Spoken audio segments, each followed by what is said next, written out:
নগদ 7 লক্ষ টাকা, 6 ভরি 4 আনা স্বর্ণ এবং একটি বাটন ফোন নিয়ে যায়। এই যে আসামিগুলো আমরা ধরেছি প্রত্যেকেই খুব কুখ্যাত। আসামিগুলি ধরার কারণে আমাদের কালাই উপজেলা মানুষ ডাকাতি থেকে কিছুটা হলেও মুক্তি পাবে। 25 তারিখে রাত 2টার সময় আমাদের কালাই উপজেলার নান্দাইল পূর্বপাড়া এলাকায় একটি ডাকাতির ঘটনা ঘটে।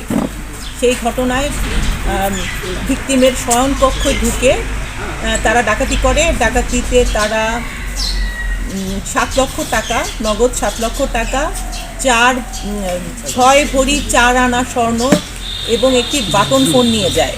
উক্ত ঘটনা ঘটার পর থেকে আমাদের একটি চৌকস টিম তদন্তে নামে এবং আমরা এই ঘটনায় এজাহার নামীয় 1 নম্বর আসামির সাথে তার স্বীকারোক্তি মতে আরও 4 জন আসামিকে গ্রেফতার করি এবং সাথে সাথে ডাকাতির কাজে ব্যবহৃত তালা কাটার যন্ত্র, ধারালো ছোড়া, হাতুড়ি প্লাস এবং লোহার রডও উদ্ধার করেছি। এই ঘটনায় যে 5 জন আসামিকে আমরা গ্রেফতার করেছি তারা প্রত্যেকেই খুব কুখ্যাত সন্ত্রাসী, খুব কুখ্যাত আসামি। 1 নম্বর আসামি যে মোতালেব, তার বিরুদ্ধে আছে হচ্ছে 15টি মামলা। এই 15টি মামলার মধ্যে আছে ডাকাতি, ডাকাতির চেষ্টা, অস্ত্র মামলা, মাদক মামলা, চুরির মামলা।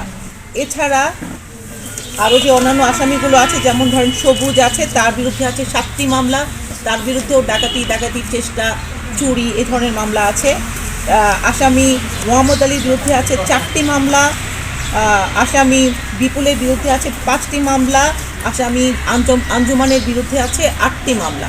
সুতরাং এই যে আসামিগুলো আমরা ধরেছি প্রত্যেকেই খুব কুখ্যাত।